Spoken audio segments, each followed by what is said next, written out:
If I were to tell you that in the legendary days of the Wild West, a single pound of cheese could cost more than a month's wage, you'd call me a liar. You might think the iconic six-shooter, the Colt Peacemaker, was the most valuable thing on the frontier. The surprising truth is that a basic horse and saddle cost over 12 times more than the most famous handgun in the West. The romanticized image of the self-sufficient cowboy is a beautiful story, but the brutal economic reality of the American frontier was a world of hyperinflation, sudden fortunes, and a chasm of wealth that would shock you. Today, we're setting aside the legends to look at the numbers. We're going to step back to the 1870s and 1890s to figure out how much things actually cost to live and survive on the frontier. We'll be comparing stable catalog prices to the astronomical costs in gold rush boomtowns. We're going to use the value of an honest day's work to measure the cost, not some modern inflation calculator, so you can truly understand the financial tightrope the average person walked. This is the untold story of the Wild West, the economic paradox that dictated who got rich and who got left behind. Part 1. The Lottery of Location and the Price of a Meal. The Wild West wasn't a single economy. It was a patchwork of microeconomies. Where you stood on the map was a financial lottery that determined the cost of everything you needed. The financial engine of the West was ignited, of course, by the discovery of gold, which triggered a massive, rapid expansion of the money supply. The value of gold produced went from an estimated $5 million in 1848 to a staggering $81 million by 1852. This sudden rush of currency and people created a profound imbalance between supply and demand. In some areas, this led to inflation of up to 1,000%.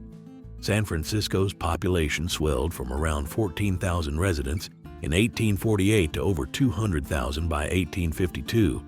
And this massive influx created an astronomical demand that the limited supply could not possibly meet. The real fortunes were not always made by finding gold, but by mining the miners. A simple gold pan that cost 20 cents before 1849 was later sold for $8. One merchant made over $2,000 a day selling supplies to prospectors. This dynamic is nowhere clearer than in the price of food. If you lived in a stable, well-supplied town, the cost of necessities was relatively manageable. For example, a look at the 1870 Montgomery Ward catalog, which gives us a window into normal prices, shows that a pound of flour cost 4 cents, a pound of sugar cost 7 to 10 cents, and a pound of coffee was 12 cents. These were within the purchasing power of a working person. But those stable prices were a world away from the economic chaos of the gold rush boomtowns. The cost of living there was simply astronomical due to extreme scarcity. Imagine a typical day's breakfast. One miner's journal from 1850 describes a simple meal of bread, cheese, butter, sardines, and 2 bottles of beer costing $43. In today's money, that single breakfast would be well over $1,200. And the extremes get worse. The price of a pound of cheese was reported to be $25. That single pound of cheese has the modern equivalent of nearly $700. A bag of flour could cost $13, which translates to over $360 in contemporary currency. Eggs, when you could find them, ran about $3 a dozen. This vast difference demonstrates that the cost of survival was truly a geographical lottery.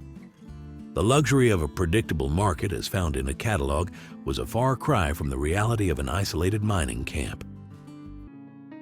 Part 2. The Wage Hierarchy of the Frontier. To understand how a cowboy could afford a gun but not a horse, we have to look at the rigid wage hierarchy of the frontier. This divide was often not just between the rich and the poor, but between skilled and unskilled labor. The young cowboy, a central figure in Western mythology, earned a modest wage of between $20 and $40 a month. A crucial detail often associated with this salary was the phrase "and found," meaning his meals and bunk were also provided. This non-monetary compensation meant a significant portion of their livelihood was tied directly to their employer. The provision of basic necessities offset the low cash income, a sign of the cowboy's economic precariousness. The fact that their compensation structure included benefits like taking part of their pay in calves was so vital that when ranch owners cut these traditional benefits, it sparked the Cowboy Strike of 1883. A trail boss, a higher status position, could earn around $100 or more monthly. By contrast, many skilled trades offered significantly higher and more stable wages. A bricklayer could earn $4 to $6 per day, and a millwright $3 to $5 per day. Assuming a typical 25-day work month, a skilled laborer could earn between $100 and $150. This was 3 to 5 times a cowboy's wage. Even a coal miner, whose work was physically demanding and dangerous, earned about $1.87 a day, adding up to roughly $58 a month or $583 a year. A teacher, another steady profession, earned around $30 a month.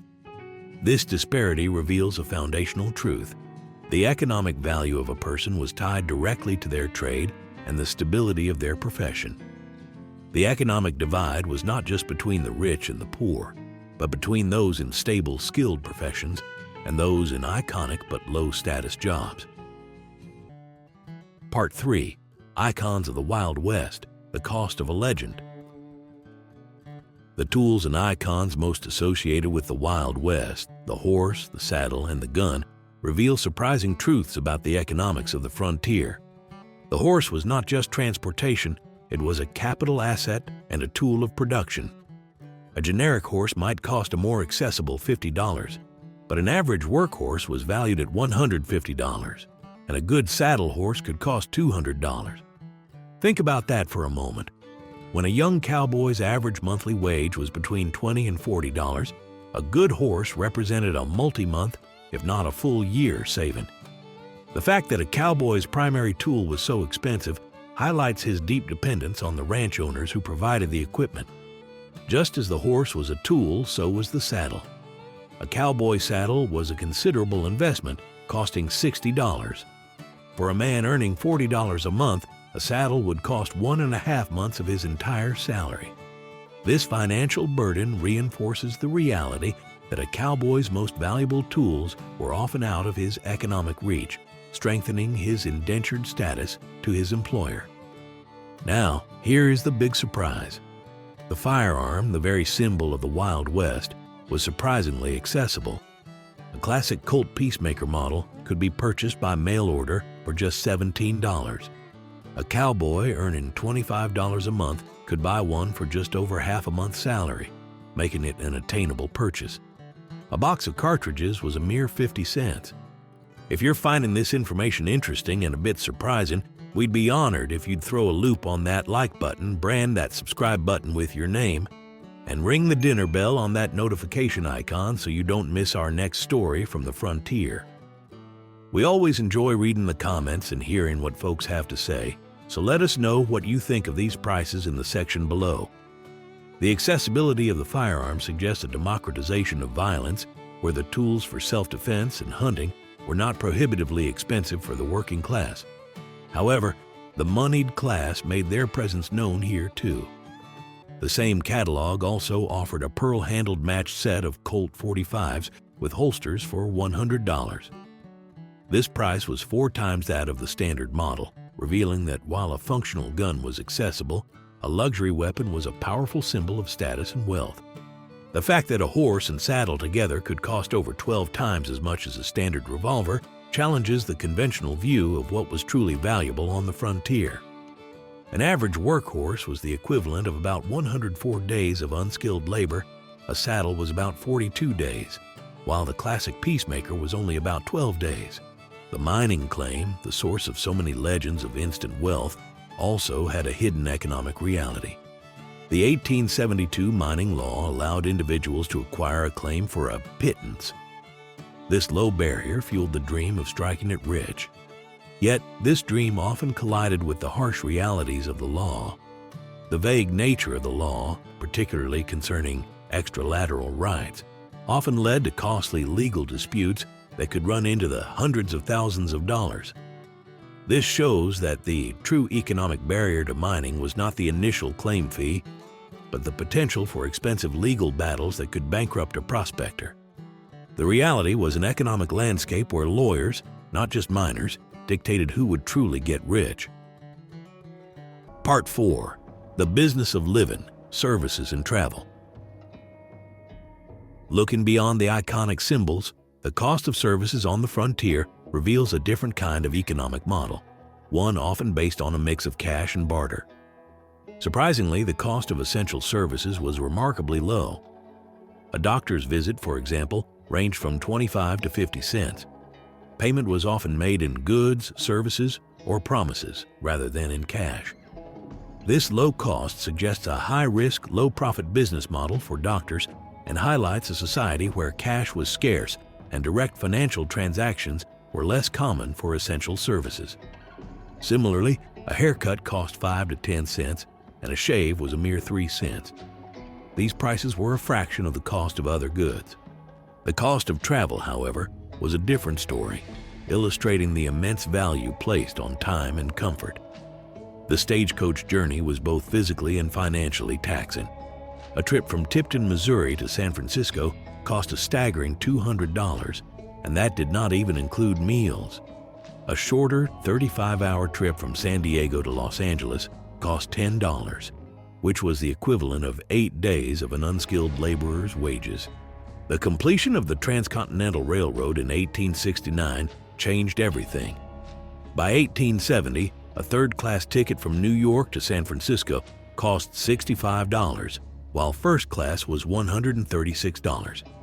Over time, with the end of transportation monopolies, the cost of train fares dropped significantly, from $125 to as little as $25 by 1887. The railroad's value was not just in its financial cost, but in its unquantifiable benefits, a faster, safer, and more predictable journey that fundamentally changed the economic viability of moving people and goods across the country. The cost of information on the frontier was surprisingly low and accessible. The penny press revolutionized journalism in the 19th century, with newspapers costing as little as 1 cent. This was a stark contrast to the older, more expensive papers that cost 6 cents and were sold by subscription. The existence of a 1-cent newspaper demonstrates that information and literacy were not luxuries reserved for the wealthy. It suggests a society that was rapidly valuing a well-informed populace and a free flow of news, making it a critical and affordable component of daily life. The final and most shocking realization is that the value of a dollar was not a fixed universal constant. An annual income of $1,000 was considered comfortable, but a yearly salary of $10,000 was the mark of a truly rich person. For a stark comparison, a professional gambler could rent a hotel room in San Francisco for $10,000 a month in 1849. This single data point reveals an immense chasm between the working class and the wealthy elite, a gap far greater than the one suggested by the wages of a cowboy or miner. The true shock of the Wild West economy is not that everything was uniformly expensive, but that a person's financial reality was dictated by a lottery of location and opportunity. The real fortunes were made by those who mined the miners and controlled the supply lines, not necessarily by those who dug for gold. The frontier was a land of immense economic risk and opportunity, but success was often dictated not by rugged individualism, but by a lottery of geography, a volatile economic cycle, and the hidden costs of a dangerous, high-stakes life. If you enjoyed this look behind the curtain of the Wild West economy, we'd appreciate it if you'd hog-tie that like button, round up a few more subscribers, and fire a warning shot at the notification bell. We enjoy reading the comments and hearing what folks have to say. What price on the frontier shocked you the most? And how do you think you would have fared in the economic lottery of a gold rush boomtown?